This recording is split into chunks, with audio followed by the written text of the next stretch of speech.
Donc maintenant, on va voir le deuxième style de management. Alors encore une fois, il s'agit de management extrêmement globaux, il ne s'agit pas de voir des styles de management pointus. Alors, ici, le deuxième style est le style communicant.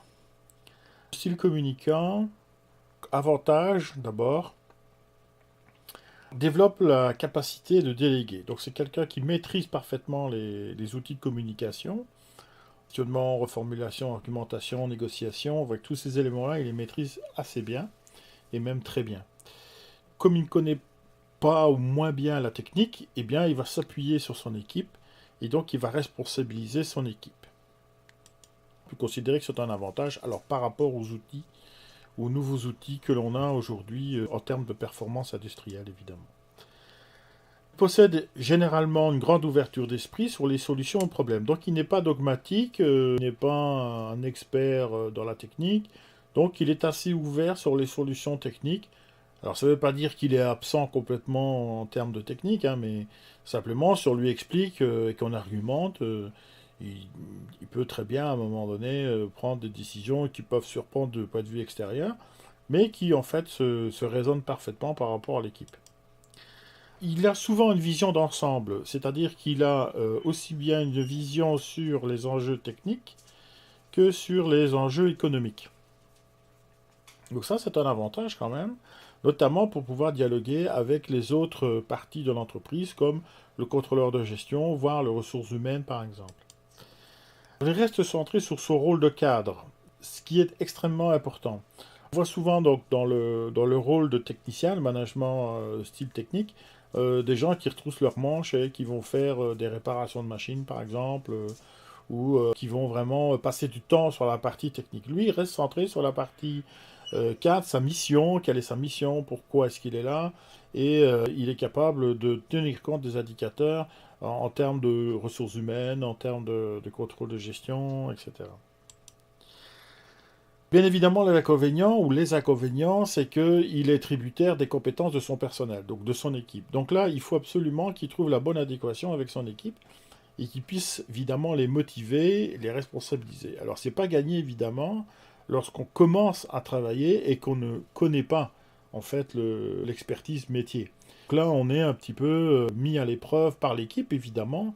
Et là, en fait, la solution pour le communicant, c'est de s'intéresser et d'apprendre le métier. Et lorsque vous faites l'effort d'apprendre le métier, évidemment, vous gagnez en crédibilité par rapport à ce qui est fait. D'accord.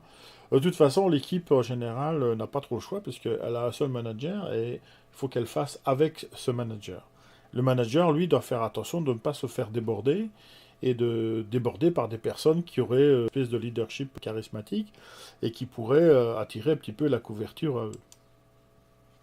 Alors l'inconvénient également, c'est être capable de choisir ou de déterminer les compétences en fonction des tâches à accomplir. Donc là, c'est lorsqu'il doit attribuer, par exemple, des fonctions ou de nouvelles fonctions à des membres ou à plusieurs membres de son équipe.